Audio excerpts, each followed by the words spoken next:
Kumusta po kayong lahat dyan? This is already the 5th Sunday of May, and we are celebrating the 47th anniversary of MCC, the Majestic Christ Church. Kumusta po kayo? Sana po ay malakas ang lahat.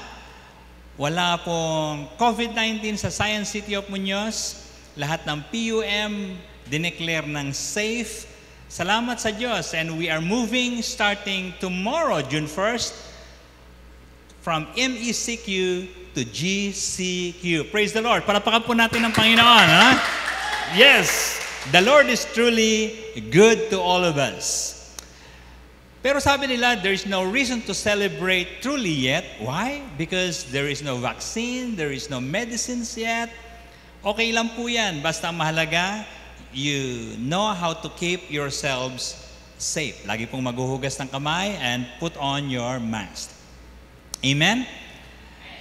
Mamaya po, pagkatapos po ng mensaheng ito, there will be more.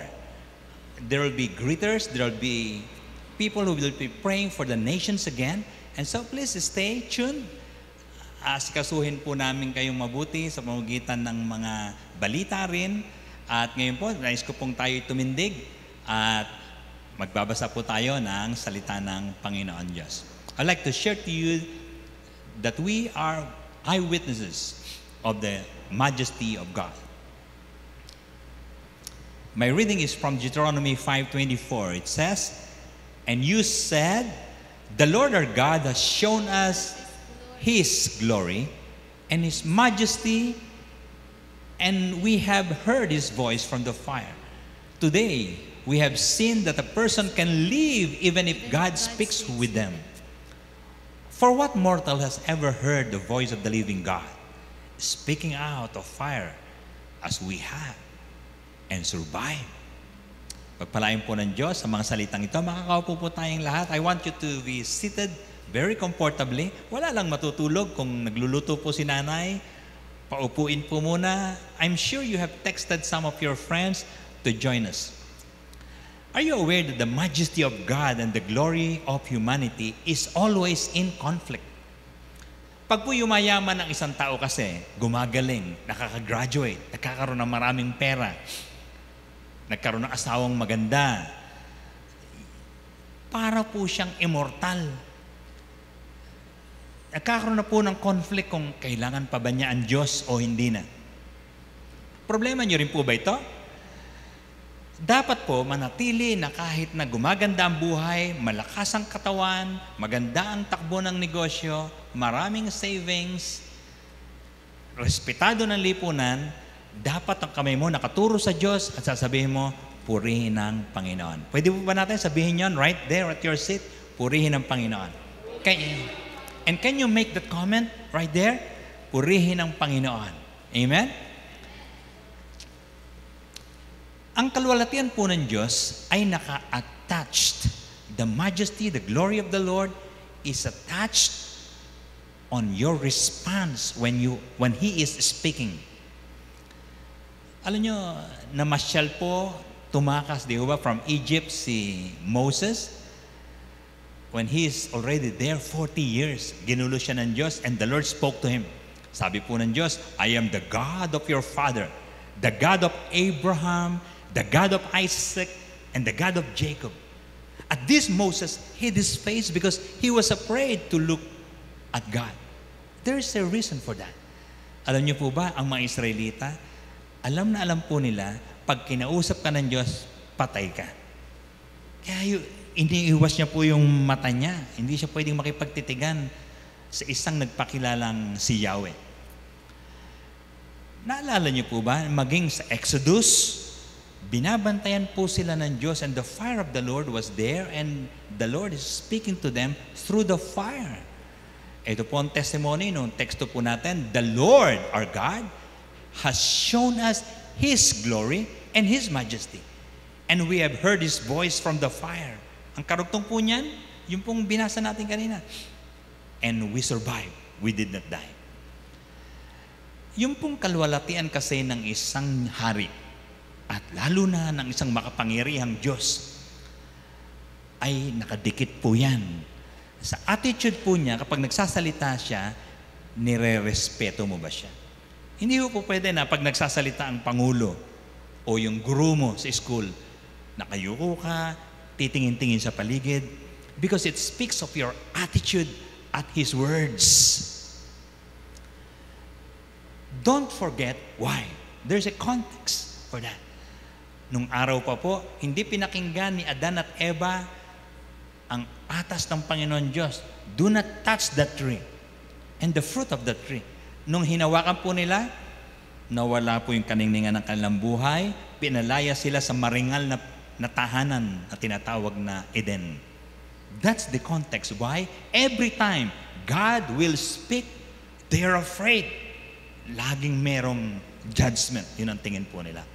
Kaya po, maging ang iba't ibang mga sumunod na henerasyon, generations that did not recognize the majesty of God, isa pong panahon ni Noe, nilunod po ng Diyos ang mga tao. Dahil po, people were very violent, hindi nakikinig sa saway ng Panginoong Diyos. Madali ka bang sawayin? Madali mo bang ma-access ang mga mensahe ng Panginoon Diyos? And you would say to yourself, makikinig ako, tinig ng Diyos yan. Kayo po ba, pag mayroong Bible study, may cell group, and even a streaming just like this, you're very attentive because the majesty of God is flowing from the Word. Respect of God when you are listening. So judgment will evade you. Panahon po ni Noah, nilunod po ng Diyos. Sabi niya, ang tigas ng ulo niyo, you don't want to listen? I am here through my prophet. Even Egypt, as powerful as the army of Egypt, they rejected all the 10 instructions of God. Let my people go that they may worship. When they did not, they perished. It was a rejection of the majesty of God. Meron pong isang tao, nung nandun na po sila sa wilderness, ang pangalan po, Korah. Hindi po yan C, K po yan. K-O-R-A-H. Ang dami po niyang kabig. At ang lakas ng loob niya. Pag may kabig ka, lumalakas pala ang loob mo, you would like to compete to the God of Moses. He did not believe the instructions. He rebelled. As a result, bigla pong bumuka yung lupa. The earth swallowed them. What a tragedy when you don't listen to the majestic God. And so today, ang layo na po ng henerasyon natin, you should ask this, does God hate me? Pag nagkakasakit ka, pag may COVID-19, yun po ba? Dapat malaman po natin, ang isang talata ng Biblia, paborito po ito ng isang mangaral, ang pangalan po niya si Steve Lawson. Sabi po niya, bakit nilagay sa chapter 1 itong talatang ito? Nahahayag mula sa langit ang puot ng Diyos laban sa lahat ng kalapastanganan at kasamaan. Teka muna, akala ko ba ang dapat sikat na sikat sa panahon natin ngayon, John 3:16, for God so loved the world. Bakit hindi pag-ibig ng Diyos ang pinangangalandakan ni Apostol Pablo? Alam niyo po kung bakit? Sapagkat nauna po ang puot ng Diyos at ang pag-ibig ng Diyos ay ang ebanghelyo na dapat mong tanggapin kung tatalikuran mo ang iyong mga kasalanan. Pero pag hindi, ang puot ng Diyos mananatili po sa iyo. And so some people would ask, does God hate me? Bakit nangyari ito sa aming negosyo, sa aming palayan? Gusto kong isa-isahin sa inyo, meron po palang mga ugali ang tao na tinura ng Biblia, kinamumuhian ng Diyos. Tingnan nyo baka ugali po nyo itong binanggit, partikular ng Biblia, ayaw na ayaw niya. Number 1, pag hindi magkasundo ang magkapatid tungkol sa mga ari-arian, mga properties na iniwan, mga mana ba ng kanilang mga magulang, naku po, binabara po ng Diyos yan. Tingnan mo ito Sabi po ng isang tao sa kanya, pwede po ba hatiin nyo ang ari-arian naming magkapatid kasi hindi kami magkasundo? Sumagot si Jesus, sino ang naglagay sa akin bilang hukom o tagapaghati ng mana ninyo? Medyo suplada si Jesus. Napansin niyo po? Sapagkat tingin po niya, he has nothing to do with greedy people. Tanungin mo nga kung kasundo mo yung kapatid mo dyan sa bahay. Sapagkat ang hindi po nagkakasundo, ay ang dali po mag-turn off kay Lord. Ang pangalawa na siguradong sasalpukin kaagad ng ngit-ngit ng Diyos, yung pong mga reklamador. There's this verse, also in the wilderness, after the Exodus, sa hirap na dinaranas, nagreklamo ang mga Israelita, dahil dito nagalit si Yahweh, pinaulanan ng apoy ang isang bahagi ng kanilang kampo. Galit po pala ang Diyos sa mga mareklamo. Pwede bang kalabitin mo yung katabi mo? Sabi mo sa kanya, ayaw ni Lord ng mareklamo. Pwede ka pa mag-comment ngayon dyan at lagay mo, personal, lagay mo to, sabihin mo sa kanya, sa iyong sarili, hindi na ako magreklamo kay Lord. Amen. Now, ang isa pa na napansin ko, sa New Testament na to, nagkwento si Jesus, pambira po itong kwento nito, parang, ganyan ba talaga ang Diyos? Pag po parami itang tao, ayaw sumunod sa mga patakaran ng Diyos, pinapatapon ng Diyos yan. Meron po kasing kasalan dito, ang ganda po ng kwentong ito, at sa kasalan, merong isa na sumipot, hindi nakapangkasalan. Hindi nakabarong Tagalog, kumbaga sa Pilipino. Tinanong niya ito, kaibigan, ba't ka pumasok dito nang hindi nakasuot ng damit pangkasalan? Hindi nakasagot ang tao. Pero ang sumunod na talata, siya po'y pinatapon sapagkat dapat sumusunod sa pamantayan. Ikaw po ba yung ganon? Yung bang parang pag may rules, you don't like it. May mga meeting po kami, mga gatherings. Ano ba sasabihin namin? Zoom meeting. Agad-agad may sasabihin, wala akong Zoom. Are you having difficulty coping with situations, with standards of life? Lalo na po ngayon, pandemic. Hindi pwedeng magtipon-tipon. Baka po you are not coping with the situation. Ano po yung coping mechanism? Meron po tayong mga streaming just like this. Ikaw ba nag-aalibay ka na wala akong cellphone? Di gawa ka ng paraan na makakope. Kung hindi, sasabihin sa iyo ng Panginoon, hindi ka nakasuot ng pangkasal. Itapon ng taong yan. Catch up. Cope with the standards of God. Meron pang isa, ayaw na ayaw ng Diyos. Sabi niya, maging alisto kayo sa mga pakikinig. Maingat sa pananalita at hindi agad nagagalit. Ang isang ayaw po pala ng Diyos, yung pikon, magagalitin. Dahil ang galit ng tao ay hindi nakatutulong upang magawa kung ano ang ayon sa kalooban ng Diyos. Adjust lang ng konti. Napansin ko, mula nung ilang buwan na ang quarantine, 2 months and more. Ito pong na-discover ng mga tao. Yes, magkakasama kami lagi sa bahay, pero ang hirap pala magkasundo. Tingin nyo ba sinong mahirap magkasundo? Yung magkapatid? O yung mag-ina? O yung mag-ama? O yung mag-asawa? Pagbutihin po natin ang pakipag-talastasan sa mga kasamaan sa bahay.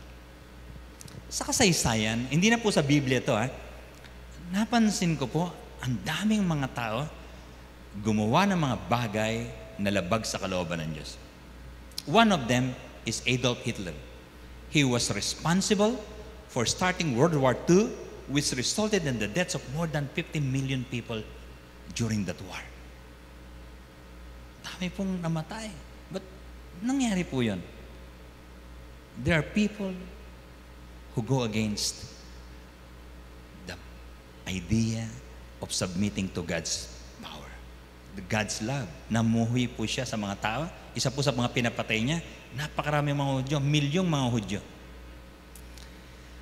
Sa kasaysayan din po ng Amerika, itong gangster na ito, isa po siyang businessman, front po niya yan. Ang pangalan po niya si Al Capone. Ang kanya pong negosyo, bootlegging. Alam niyo po ba yan? Yung illegal manufacturing and distribution of alcohol. Mga alak po. No? Gambling is one, prostitution is one, racketeering is one. Hindi po siya mapakulong nung panahon po niya. Ang galing niyang, susuhulan niya ang pulis, susuhulan niya yung hukom, yung FBI kaya niyang patakbuhin. Masamang tao, sumikat. Ang dami po pala mga ganon, sa kasaysayan. Parang they feel They are majestic pag sumisikat sila kahit sa krimen ang dahilan. Alam niyo po ba ano siya napakulong? Hindi siya mapakulong ng FBI sa kanyang mga krimen, napakulong po siya sa tax evasion. Yung pong nagamit lang. Sa Pilipinas, meron ba tayong mga ganyan? Yung parang gusto makipagpaligsahan sa kapangyarihan ng Diyos? Ito po, sinapelikula po ito, yung buhay niya, si Asyong Salonga, pinakakinatatakutang kriminal. Alam niyo kung anong edad lang siya namatay? 27 years old. Ang pumatay sa kanya, mga kainuman niya. Barkada rin niya. Ba't kailangang mangyari ito? Para patunayan lang, hindi mo kayang tapatan ang kapangyarihan ng Diyos. Makulit ka ba? Parang gusto mong patunayan sa Diyos, I can live without you. Sino po ang founder ng Abu Sayyaf Group? Sumikat din po siya, si Abdurrajak Abubakar Janjalani. Pero namatay po siya 1998 lang. Sumunod sa kanya, yung kapatid niya kaagad, si Gaddafi Janjalani. Noong 2006, patay din. You could not dare fight God.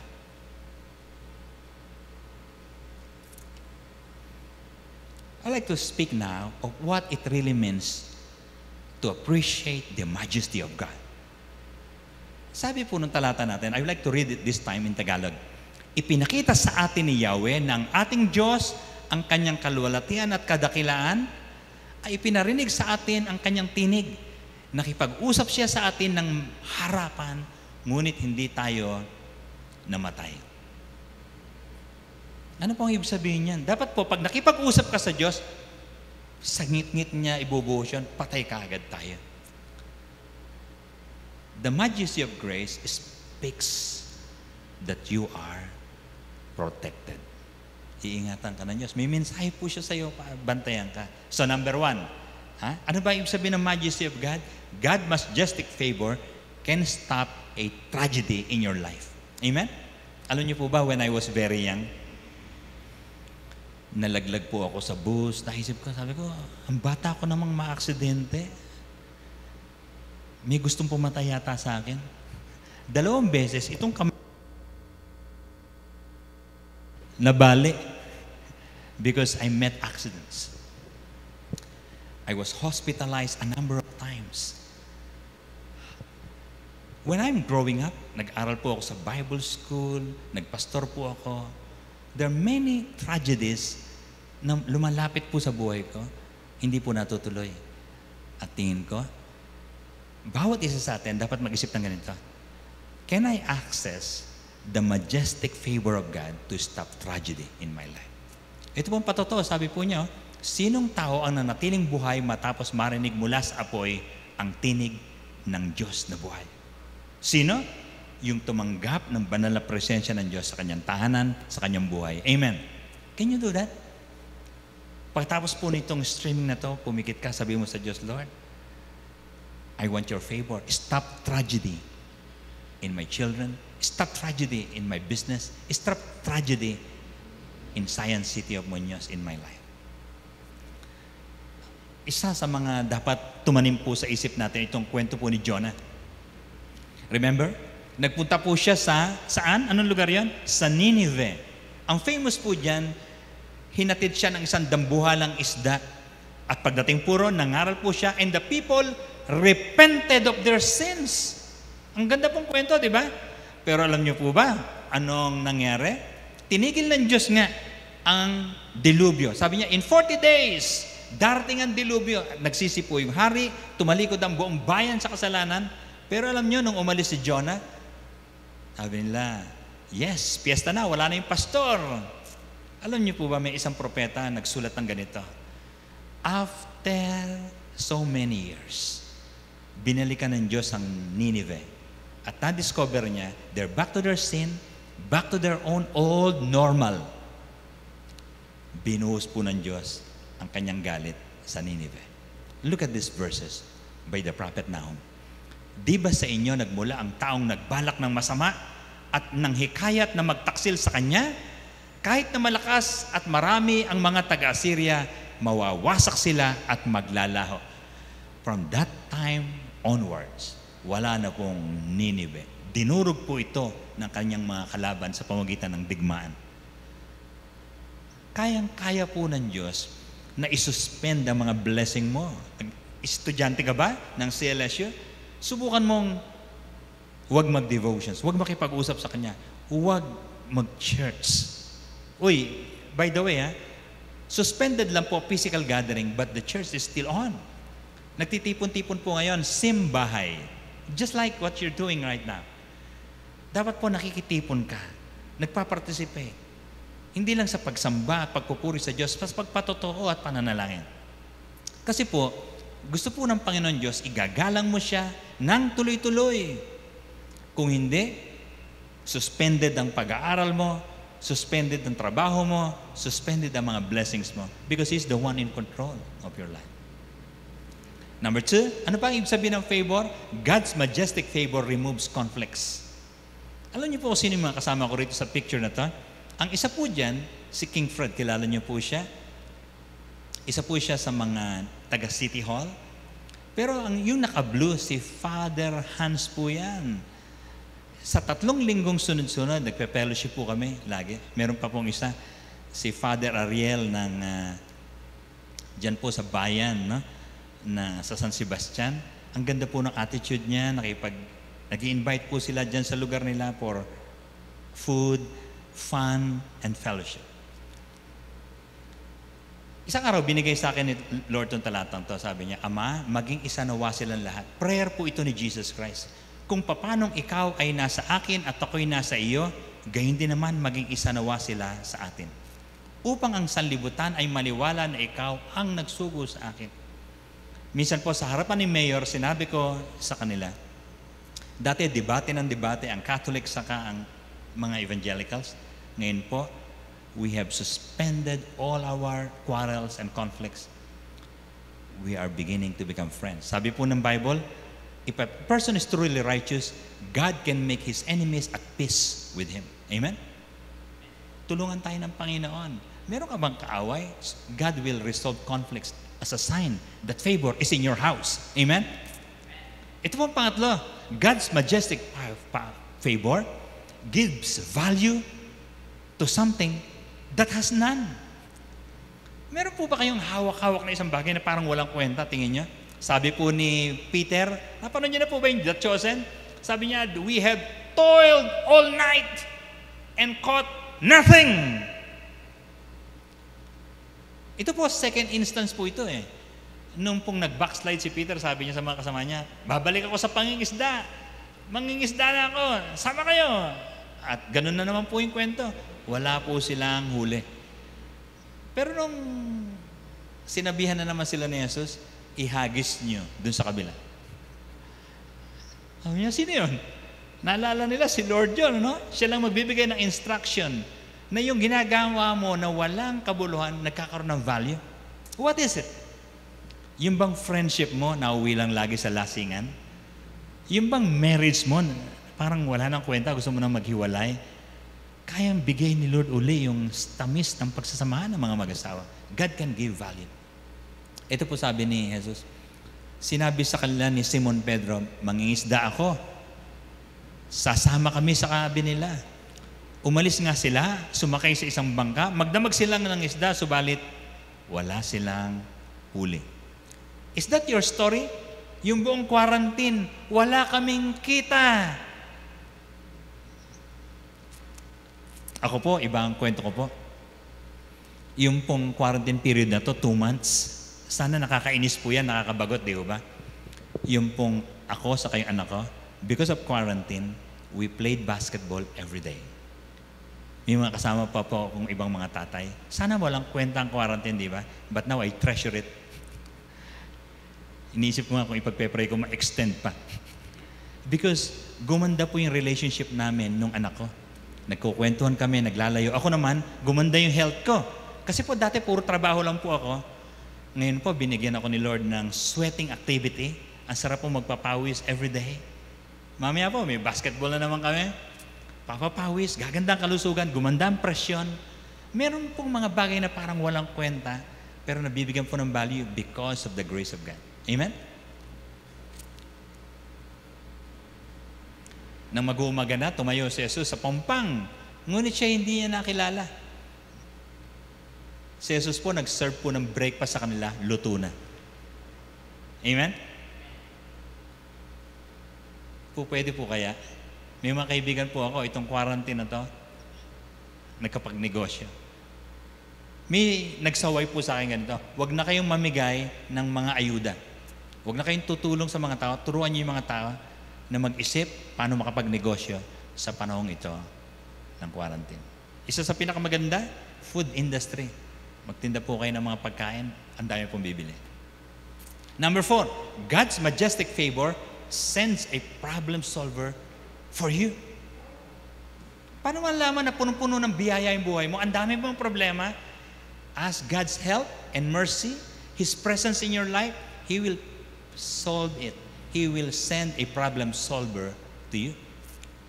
Isang araw po, naglalakad po si John, kasama yung mga alagad niya. Nakita nila si Jesus. Sabi niya, masdan nyo, tingnan nyo ang kordero ng Diyos na nag-aalis ng sala ng sanlibutan. Baka po hindi nyo pinapansin yung nagte-text sa inyo na umatay ng streaming, manood ng The Chosen, where we'll be launching at this coming Monday. Pansinin nyo naman, baka po siya yung problem solver sa buhay po ninyo. Because when Jesus is in your home, then problema na po ni Jesus how to solve your problem. Para pong Biogesic yan. Masakit ang ulo mo, subukan mong inumin yung Biogesic. Problema na po ng Biogesic, how to remove your headache. Amen? Now, ito po mabilis lang. How do we get God's majestic favor? Ano pong dapat gawin? Number 1, first solution, paano maimbitahan ng pabor ng Diyos sa buhay mo? Listen to God. This one is from Solomon. Yung buong church po ngayon kasi nagde-devotion po sa Proverbs. Ito po sabi, anak ko, ang aral ko ay huwag mong lilimutin. Lahat ng aking utos sa isipan mo'y itanim upang araw mo'y tumagal. Humaba ang iyong buhay at maging masagana sa lahat ng kailangan. Pananalig at katapat ay huwag mong tatalikuran, ikwintas mo sa iyong liig at itanim sa isipan. Sa gayon, ito po yung favor, malulugod sa iyo ang Diyos, kikilalanin ka ng mga tao. Grabe ho ito. Ako po, nung mabasa ko po ito, chapter 3 pa lang, lumuhod po ako sa Diyos talaga at sinabi ko sa Kanya, Lord, I want this. Gusto ko po yung nalulugod ka sa buhay ko. Amen? Yung bang pagtingin ng Diyos sa'yo, hindi yung napapailing, grabe ito, ang tigas ng ulo. Isa po sa mga katangian pala, you know how to listen to God. You know how to listen to your parents. You know how to listen to your cell leader. You are cooperative. Minsan po, text lang, that would encourage your cell leader. Minsan po, alam niyo po ba sa mga streaming na ganito, isa po sa mga hinahanap ng mga speaker, na katulad ko, yung bang merong nagko-comment, merong nagpapaulan ng heart. Why? Because it's good to be a participant when God is speaking. Listen to God. Iba po yung pabor. Iba po yung pabor. Alam niyo, nung araw nakita ko, salbahe rin po ako eh. When I was very young, I got involved to many troubles. And I saw the difference when I begin to be very intimate with God. Tuwing umaga po, gigising ako ng mas maaga sa pamilya ko. Magbubuklat ako ng Biblia, luluhod ako sa Kanyang harapan. Ito pong instruction na sinasabi ko sa Diyos. Speak, Lord, for your servant listens. That invites so many favor in my life. Amen? Ito pong pangalawa. Dapat po yung buhay niyo, punuin niyo po ng pag-ibig. Darating po ang pabor. Imagine po itong kwento ni Ruth. Nadaanan na po natin yan, di ba? Di ba pinaglingkuran niya yung kanyang biyanan? Nakarating yung kwento ng pag-ibig niya sa isang mama, ang pangalan po, Boaz. Sumagot si Boaz, nabalitaan ko ang lahat ng ginawa mo sa iyong biyanan mula nang mamatay ang iyong asawa. Alam ko ring iniwan mo ang iyong mga magulang at sariling bayan upang manirahan sa isang lugar na wala kang kakilala.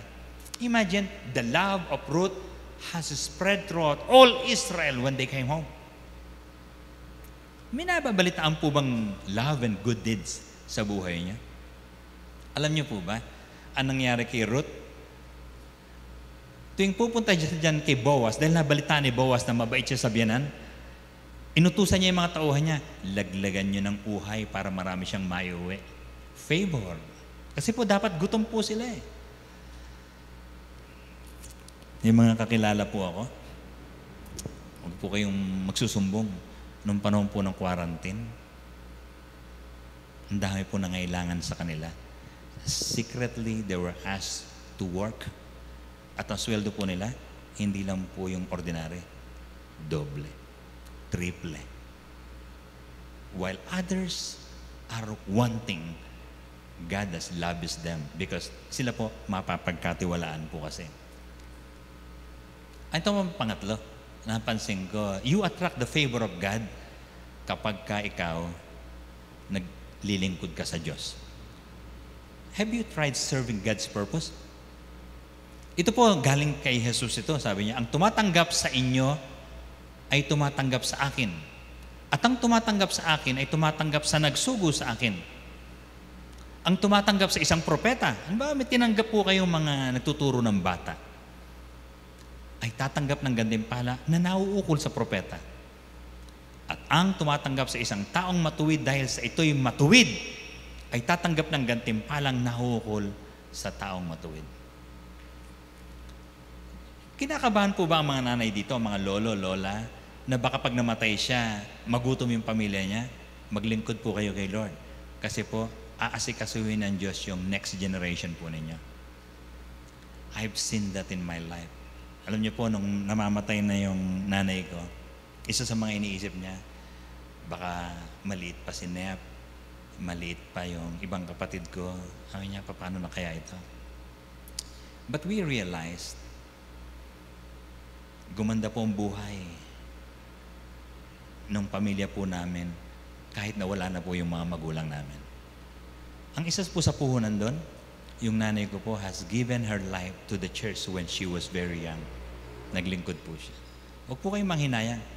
Sino po sa inyo ngayon ang very detached from the church? Sarado naman ang mga churches, di po ba? Excuse me? Churches are open in the houses, in the communities.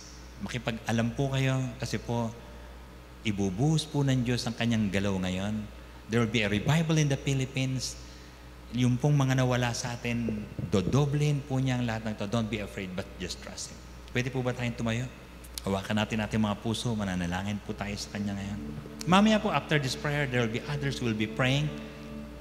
But please, I would like to connect you right now to the majestic God who speaks. And you don't need to be afraid. Sabihin mo lang sa Kanya pag namumusip sa iyo, Lord, isinusuko ko po sa iyo ang aking bisyo, ang aking kasalanan, ang aking pagmumura. Ihingi mo ng tawad sa Kanya to. Hinihingi po ng Diyos ang iyong buhay. Magpagamit ka po sa Kanya. Come on, let's pray together. Ama namin, salamat po sa streaming na ito. Nakita ko wala kaming laban sa iyo. Hindi ka namin pwedeng banggain. Kailangan magparaya kami sa iyong maharlikang presensya. Paglinggo, Panginoon, binabaliwala ko. Naghahanap buhay din ako. Wala akong galang sa iyo. Isang araw, sisingilin mo ako at ayokong mangyari yan. Ngayon pa lang, gusto kong makabawi sa inyo. Gusto kong ilaan ang aking buhay. Mapalitan ang iyong ngit-ngit ng pagpapala. I want the favor of God in my life. And so I pray right now, Lord, bless me by your divine presence. Bless me with long life. Lumalapit ako sa iyong bugtong na anak na si Jesus. Linisin ako sa lahat ng aking kalikuan. Bigyan ako ng pagkakataong makapaglingkod sa Kanya sa maharlikang paglilingkuran sa Diyos. At sa iyo, kung inaasa ko ang aking pamilya at ang mga pangarap ko ay magkakaroon ng katuparan dahil lang sa iyo. We bless you, Lord. We honor you. And I want this to happen in my life every day until you return for me. In the name of Jesus we pray. Amen. Amen. Amen. God bless you. Palakpakan po natin ang Panginoon. May you have a great harvest this coming season in your life because you have invited the Lord in your home and in your life. God bless you. Amen.